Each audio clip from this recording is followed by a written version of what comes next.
Бывает, я вновь проиграл сам себя, придавая.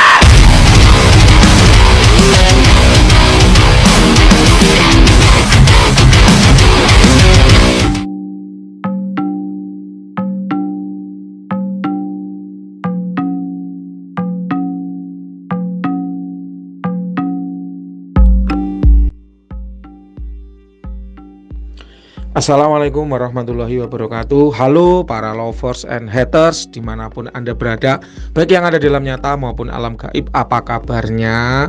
Mbah Wira doakan saya, Anda, kita semua sehat selalu, sukses selalu, diberikan kemudahan dalam setiap urusan dan dimudahkan dalam mencari rezeki yang banyak, yang melimpah, yang berkah. Amin ya rabbal alamin. Loh, coba Mbak Wira itu sama hater pun mendoakannya yang baik loh ya. Baik teman-teman semua, hari ini Mbak Wira ada pesanan yang unik, yaitu wawancara khodam dari klien nomor 5757 ya. Wawancara khodam dari klien nomor 5757. Di sini Mbak Wira tadi sudah melakukan percakapan yang agak panjang karena tadi Mbak Wira sedang di jalan gitu ya, sehingga Mbak Wira balas yang bisa Mbak Wira balas. Kemudian sekarang Mbak Wira sudah di rumah dan Mbak Wira siap untuk menjawab pertanyaan-pertanyaan lain yang sudah diajukan dengan lebih rinci dan lebih jelas melalui voice note. Di sini Kodam sudah Mbak Wira hadirkan dan Kodam berkenan untuk hadir ya. Sosoknya ya persis seperti yang ada di sketsa ya, jadi tidak berubah wujud menjadi siluman kuda bersisik ya. Ini jenisnya adalah siluman. Sebetulnya ini kalau pendapat Mbak Wira secara pribadi loh ya, mohon maaf sekali, daripada kuda kok Mbak Wira itu lebih melihatnya sebagai kilin ya, tahu ya kilin. Jadi ya seperti kuda bersisik tapi badannya itu agak panjang gitu loh ya, seperti naga Asia tapi tidak sepanjang naga. Ya mirip seperti kuda tapi badannya agak panjang lagi, kemudian bersisi hijau mengkilat begitu. Dan ini elemennya air ya, elemennya air. Walaupun dia berasal dari gunung tapi elemennya sendiri itu lebih kepada elemen air ya. Ini menarik dan dia menguasai portal yang isinya ya makhluk-makhluk sejenis itu.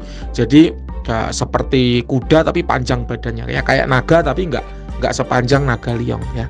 Kuda tapi nggak sependek kuda, lebih panjang lagi. Dibilang naga tapi nggak sepanjang naga ya, mirip seperti apa ya, barongsai itu loh ya. Jadi badannya agak panjang sedikit kayak gitu, kakinya 4. Dan ini menarik ya, istimewa, langka ya. Mbak Wira baru dapat ya sekali ini jenis siluman yang seperti ini.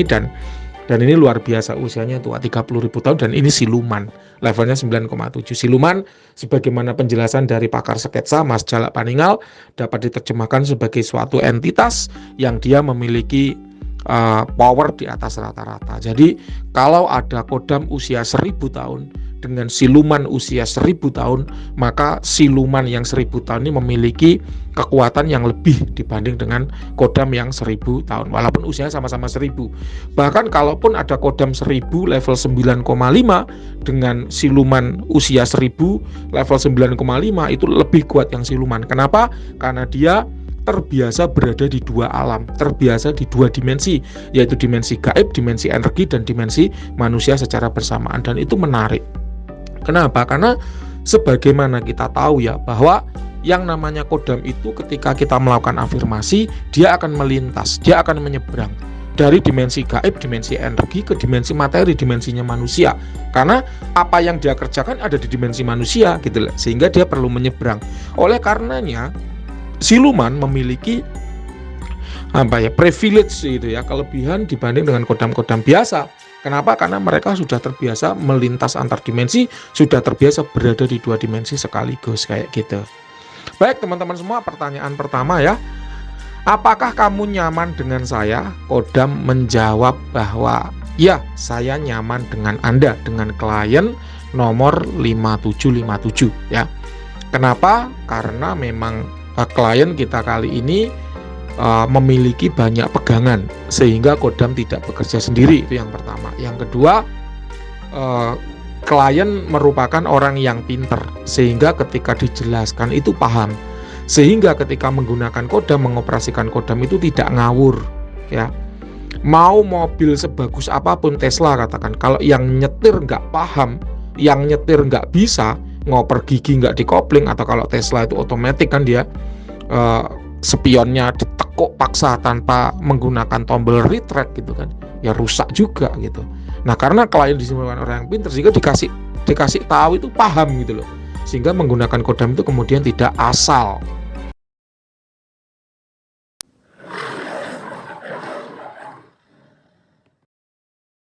Itu kemudian yang ketiga, klien di sini memberikan perintah dengan wajar, artinya tidak asal memberikan perintah yang nggak ada jalan masuknya. Contoh, buat pimpinan tunduk patuh takluk sama saya, gimana ceritanya pimpinan suruh tunduk patuh dan takluk?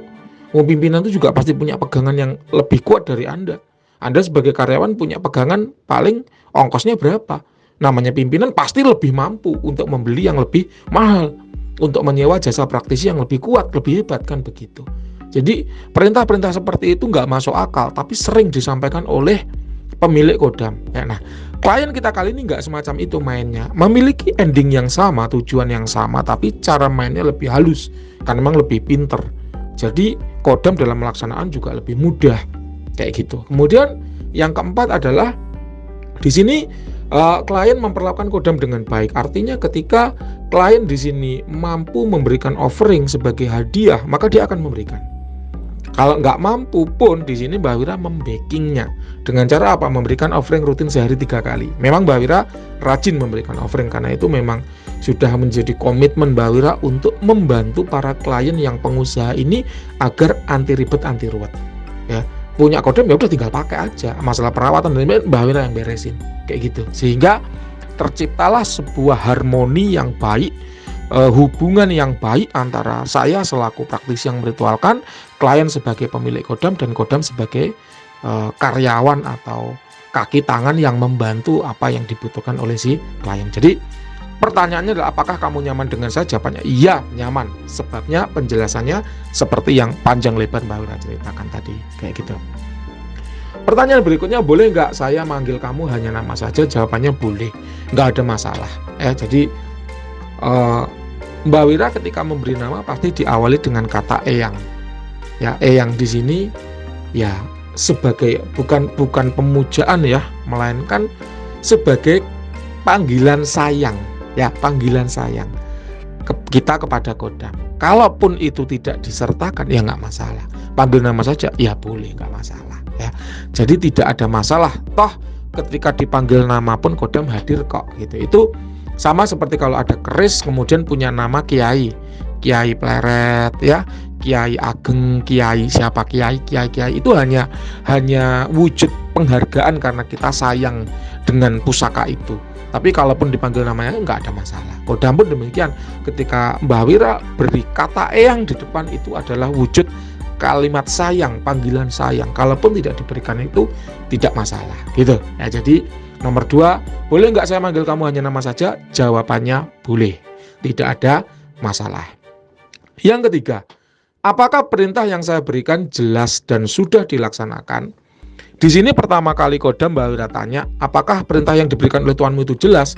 Katanya jelas kok, cukup baik dan mudah untuk dipahami. Dan sudah dilaksanakan? Jawabannya sebagian sudah, sebagian belum. Loh kok bisa sebagian sudah, sebagian belum? Ini jawabannya agak susah dimengerti oleh Mbak Wira. Namun Mbak Wira kemudian bertanya ya kepada klien kita nomor 5757, apakah saya boleh tahu apa ada perintah yang diberikan yang belum dijalankan, belum direalisasikan, belum kelihatan hasilnya? Jawabannya, saya ketika mau bertemu dengan klien-klien saya selalu mengafirmasikan agar klien saya ini deal lancar dan sebagainya. Oh oke, berarti betul kalimat sebagian sudah dilaksanakan, sebagian belum. Kenapa? Karena memang perintahnya banyak. Perintahnya mungkin hanya satu jenis, yaitu minta dilancarkan, minta agar klien mudah setuju, ya sihir pikiran lah intinya ya, deal sehingga ada closing dengan klien nomor 5757 ini. Tapi karena targetnya itu banyak, maka ada yang sudah, ada yang belum. Kenapa kok demikian? Karena begini, perlu diketahui bahwa yang namanya konsumen itu macam-macam. Ada yang mudah langsung closing, ada yang sulit perlu diprospek. Nah yang mudah langsung closing ya berarti sudah dilaksanakan, afirmasi itu selesai, finish, the end. Tapi kalau klien-klien, customer yang perlu diprospek, artinya tidak hanya cukup sekali digarap lalu tuntas. melainkan harus beberapa kali digarap, beberapa kali dipengaruhi pikirannya, beberapa kali dimasuki dalam mimpi dan lain sebagainya, sehingga kemudian terjadi closing dengan klien kita nomor 5757 ini. Dan itu pun sangat dipengaruhi juga oleh kemampuan dialektika, kemampuan klien kita 5757 dalam mengedukasi customer tersebut sehingga mau closing.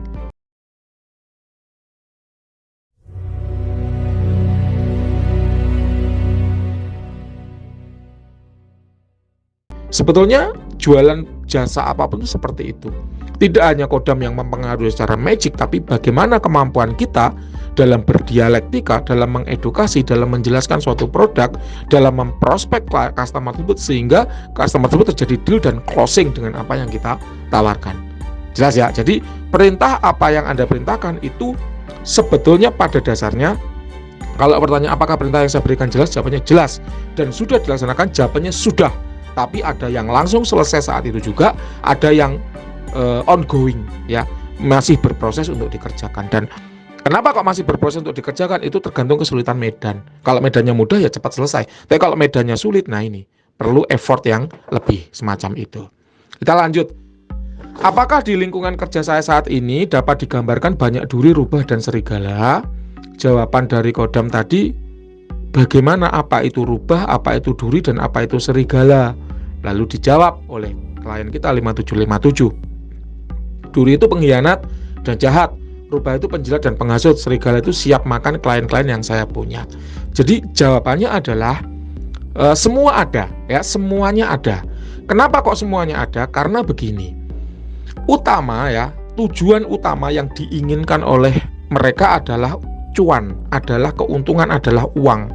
Sehingga dari duri, rubah, dan serigala, yang paling besar proporsinya adalah serigala. Jadi mereka siap mencaplok dan memakan klien-klien yang dimiliki oleh teman kita 5757 ini. Nah, bagaimana cara mereka memakan klien-klien Anda, klien-klien 5757 ini? Yaitu dengan cara menjadi rubah, penjilat dulu. Ketika mereka sudah Anda percaya, gitu kan, mereka kemudian muncullah niat jahat. Dengan cara apa? Berhasut. Ya, berhasut mempengaruhi konsumen sehingga konsumen siap dia caplok, sehingga konsumen mau berubah hatinya. Dari semula closingnya ke 5757 jadi closing ke si serigala-serigala ini tadi. Gitu. Mereka kemudian bisa kita sebut dengan pengkhianat. Kenapa? Karena ya itu tadi tujuannya cuan, caranya itu tadi mengambil kepercayaan dulu. Setelah dipercaya baru mereka berkhianat. Nah, itu sebenarnya ciri-ciri orang munafik ya, ketika dipercaya itu berkhianat. Tapi ya itulah dunia. Mau nggak mau, suka nggak suka ya, dunia ini dipenuhi dengan orang-orang seperti itu. Mbah Wira pun pernah berkongsi bekerja sama ya dengan rekan untuk mendirikan bisnis dan nyatanya Mbah Wira dikhianati ya. Ya itu ya mau nggak mau, suka dan suka. Orang-orang seperti itu ada, jadi ya hati-hati dan mawas diri kayak gitu. Bisa nggak hal seperti itu diantisipasi oleh kodam? Bisa. Tapi kembali lagi, seringkali kita memerintahkan kodam untuk percaya. Contoh, aku percaya pada orang ini sehingga tolong bantu aku, bantu hajat kami supaya goal proyek ini. Akhirnya kodam kan mau nggak mau meskipun dia nggak suka kayak gitu. Karena kodam sudah disumpah untuk loyal dan setia, patuh terhadap Anda. Jadi apapun perintah Anda, walaupun dia nggak suka, ya dia akan tetap menjalankannya. Kayak gitu, oke ya. Kemudian lanjut. Kamu lebih suka bekerja secara tim atau sendiri dalam melaksanakan perintah saya? Dia mengatakan dia bekerja secara tim kok. Cuman dia punya timnya dia sendiri karena dia penguasa portal, artinya dia punya pasukan sendiri untuk ya menggarap perintah yang Anda berikan. Dia suka nggak kalau dikerjasamakan dengan kodam-kodam lain? Jawabannya suka-suka aja. Toh mereka bisa kok bekerja sama dengan baik dan membagi tugas, si A tugasnya apa, si B tugasnya apa, dalam rangka mencapai hajat apa yang Anda perlukan. Karena gini ya, klien nomor 5757, bahwa tidak semua target Anda itu kosongan, ada juga yang punya pegangan, sehingga mereka harus bagi tugas. Ada yang melunturkan atau memudarkan pageran dari target, yang satunya masuk mempengaruhi pikiran target. Nah kayak gitu loh, ini kan butuh dua tipe. Satu tipe sihir yang melemahkan proteksi, satu tipe sihir pikiran ya yang mempengaruhi pikiran dari klien sehingga mau melaksanakan atau setuju dengan apa yang Anda usulkan, closing apa yang Anda jual kayak gitu. Jadi memang ini pengalaman ya teman-teman ya, bahwa ya teamwork itu perlu. Ya, teamwork itu perlu. Terlepas apakah Anda kerjasamakan dengan kodam lain atau enggak, dia punya tim sendiri sebetulnya. Tapi nggak masalah, kalaupun Anda kerjasamakan dengan kodam lain, dia juga mau, nggak keberatan gitu loh.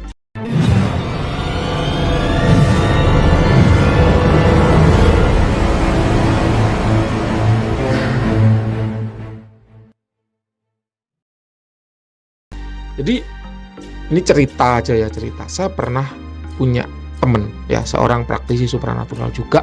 Kemudian dia ada keluhan, ada curhat gitu dari temennya yang seorang pengusaha properti ya. Kala itu pengusaha ini sering digarap sama pesaing usahanya. Nah, karena digarap, maka dia bertahan dong, gitu kan, proteksinya diaktifkan. Kemudian serangannya itu mental, digarap lagi. Ya, proteksi diaktifkan, serangannya mental, digarap lagi. Ya, kemudian proteksinya diaktifkan, serangannya mental. Terus seperti itu sampai dia itu bosen. Sampai kapan sih aku dijadikan sasaran terus kayak gini gitu. Sehingga akhirnya dia sambat atau cerita ke praktisi ini tadi, ke teman saya. Kemudian teman saya bilang bahwa kalau kamu mau memenangkan perang ini, kamu harus punya pasukan gitu.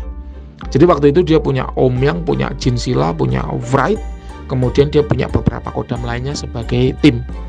Jadi pertama kali Jin Sila waktu itu yang masuk menyerang pertama untuk melemahkan pagar dari si penyerang ini tadi. Setelah pagarnya lemah, masuk Omyang tuh untuk menghantam pagarnya. Begitu pagarnya patah, ya, maka Wright masuk sebagai pengapesan. Begitu ketemu tiba apesnya itu hari pengapesannya dia, kodam lain masuk. Ya, untuk kalau orang Jawa bilang nyengkakne itu apa? Mengeksekusi, membledoskan. Aduh, kalimatnya susah ya. Ya, intinya tim lain tuh menyerang dengan serentak sehingga orang ini kemudian jatuh. Gitu ya. Nah, setelah jatuh kemudian dia meninggal, akhirnya berhenti menyerang teman ini tadi. Jadi ada kalanya ketika kita punya sesuatu hajat ya dalam pekerjaan, kemudian kita menjadi sasaran orang lain, bertahan aja itu nggak cukup. Seringkali kita harus aktif menyerang balik. Supaya apa? Supaya si orang yang nyerang kita itu mau berhenti. Ya salah satunya ya dia mau berhenti ketika dia meninggal. Kayak gitu. Ini pengalaman ya. Jadi kerja sama tim itu seperti itu. Orang yang punya pageran nggak bisa langsung Anda hantam pagernya begitu aja. Harus dilemahkan dulu dengan sihir, kodam-kodam tipe sihir banyak. Baru setelah itu kemudian pakai penyerang serentak. Ibaratnya kalau itu ada pagar, siram dulu pakai cairan kimia. Begitu udah rapuh, baru pendobrak pagernya dikeluarkan. Setelah itu baru tim penyerang intinya masuk gitu. Dan ini memang nyata ya cerita seperti ini. Dan itulah yang selalu Mbah Wira terapkan dalam pertahanan. Jadi ada pertahanan sihir, ada pertahanan serangan langsung, ada pertahanan pengapesan, kemudian ada asma-asma kuno yang dipakai sehingga pertahanan itu kemudian berlapis dan kuat gitu. Ya, ini pengalaman ya, semoga bisa dijadikan ide, bisa dijadikan inspirasi untuk keselamatan diri Anda sendiri. Kemudian pertanyaan selanjutnya ya, apakah kamu termasuk salah satu dewa-dewa di India? Jadi gini, Mbah Wira tidak berani ya bilang apakah dia termasuk salah satu dewa-dewa. Kenapa? Karena kalau Mbah Wira nanti bilang ini topik sensitif, kalimat Mbah Wira itu bisa dipotong, kemudian jadiin konten di TikTok atau shortnya IG gitu ya, dan kemudian jadi masalah. Oleh karenanya untuk pertanyaan nomor 6 dan nomor 7 saya tidak bisa menjawabnya ya. Jadi ini pertanyaan sulit yang kodam pun enggan menjawab dan Mbah Wira pun tidak bisa menjawab. Kayak gitu ya. Jadi 6 dan 7 adalah pertanyaan yang sensitif dan Mbah Wira tidak bisa menjawab. Tapi Anda boleh menganggap dia siapapun ya, apapun itu buat dia tidak masalah. Yang penting adalah apa yang menjadi perintah Anda, dia siap mengerjakan, dia siap mewujudkan. Kayak gitu aja, gitu ya. Ini mohon maaf ya. Kemudian nomor 8, apa spesifik makanan yang kamu suka? Kalau bisa dan sempat akan saya sediakan. Dia menjawab begini, sebetulnya ada yang dia suka ya. Mbah Wira ditunjukkan kok suatu gambaran makanan terbuat dari tepung. Mbah Wira nggak tahu apa namanya, ya nggak tahu apa namanya. Mbah Wira pernah ngalami kayak gini dulu. Ada salah satu klien yang tanya, Mbah ini makanan kesukaannya apa? Itu kodamnya entah dari siapa, Mbah Wira nggak ngerti. Tapi dia tanya, saya itu ditunjukkan kertas emas sama kue kayak bakpao gitu. Tapi namanya bukan bakpao, tapi namanya mantau apa montou gitu loh. wujudnya itu cuma di gambaran gitu. Terus kemudian Mbak Wira searching kan di Google, loh, oh ya ini bener namanya mantau apa monto gitu. Itu kayak kue kukus yang dalamnya itu ada ayamnya kayak gitu. Nah, Kodam kali ini Mbak Wira nggak bisa mencerna itu nama makanannya apa, tapi terbuat dari tepung juga ya, kayak tepung, kemudian tepung itu dikukus gitu ya, terus di dalamnya ada isinya, bukan hanya tepung tok gitu. Nggak tahu Mbak Wira apa namanya, tapi beliau mengatakan seperti ini.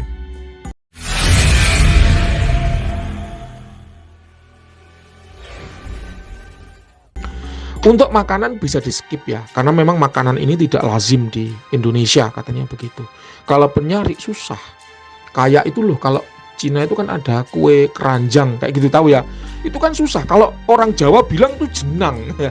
Kalau orang Jawa bilang itu jenang, oh ini jenang ini. Padahal kan bukan itu kue keranjang itu. Nah kayak gitu sama. Mbak Wira nggak tahu ini apa namanya, nggak jelas banget. Tapi Mbak Wira dapat gambaran itu terbuat dari tepung yang dalamnya itu ada isinya. Rasanya manis gurih. Jadi ada gulanya, tapi kemudian ada kayak santannya begitu. Yang Mbak Wira nggak tahu apa namanya, tapi dia bilang begini, nggak usah bingung menyediakan saya makanan, karena toh saya bisa mengkonsumsi energi alam kok. Dan Mbak Wira sebagai orang yang meritualkan, saya selalu memberikan offering di rumah, sehingga kalaupun saya butuh charging energi, saya bisa mengkonsumsi energi yang ada di altarnya Mbak Wira seperti itu kan, dan itu cukup kok buat dia. Itu jawabannya seperti itu. Mbak Wira terus nggak tahu apa namanya ya, tapi terbuat dari tepung, rasanya manis dan gurih ya. Kemudian nomor 9, di antara semua kodam yang saya punya, yang paling bekerja keras dan perintahnya yang sudah jalan yang mana? Di antara semua kodam yang saya punya, yang paling bekerja keras dan perintahnya yang sudah jalan yang mana? Jawabannya begini, yang bekerja keras semua, karena semua bekerja dalam satu tim ya. Kemudian perintah-perintah yang jalan yang mana? Perintah yang jalan adalah sebagian besar. Yang sudah terlihat hasilnya itu berarti sudah jalan. Adapun perintah-perintah lain ongoing, karena Anda menginginkan banyak hal. Jawabannya seperti itu. Kalau Anda ingin tahu mana perintah yang sudah jalan, mana yang belum, lihat aja hasilnya. Kalau kelihatan hasilnya berarti sudah jalan. Kalau yang belum kelihatan hasilnya itu ongoing. Namun jangan lupa ya, akan ada perintah yang tidak bisa diwujudkan. Ya, contohnya, mohon maaf nih, eksekusi seseorang. Kenapa? Karena itu nanti karmanya berat. Dan karma itu akan membuat rezeki Anda seret. Daripada rezeki Anda dibuat seret, mending rezeki Anda dibuat kencang dengan cara perintah itu tidak dilaksanakan, sehingga menghindari karma buruk. Kalau karma buruk itu dihindari, rezeki Anda kencang, walaupun ibarat gayung, lubangnya banyak, lubangnya besar, asalkan yang masuk juga banyak, maka air yang Anda miliki itu nggak akan surut. Katanya begitu. Jadi walaupun lubang pengeluaran itu banyak, asalkan rezeki Anda tetap kencang, maka uang Anda nggak akan habis. Katanya begitu. Jadi ada strategi-strategi yang dipilih oleh Kodam untuk merealisasikan permintaan Anda, namun dipilih yang terbaik karena mereka punya akal pikiran dan mereka bisa kok menentukan, menanting, menimbangkan, ya, mempertimbangkan mana yang baik dan mana yang buruk kayak gitu. Oke, itu tadi yang bisa saya sampaikan ya. Silakan kalau ada yang kurang jelas atau mau ditanyakan lagi boleh. Kita santai aja, kita ngobrol relax ya. Nanti hal-hal yang sensitif akan Mbak Wira sensor seperti biasa, kemudian hal-hal yang tidak sensitif akan Mbak Wira sertakan di dalam video sebagai testimoni, supaya teman-teman tahu bahwa yang Mbak Wira sampaikan bukan hanya sekedar halusinasi semata, melainkan benar seperti itu apa adanya, dan Kodam memang dihadirkan untuk ditanyai dan diwawancarai gitu. Terima kasih, selamat siang.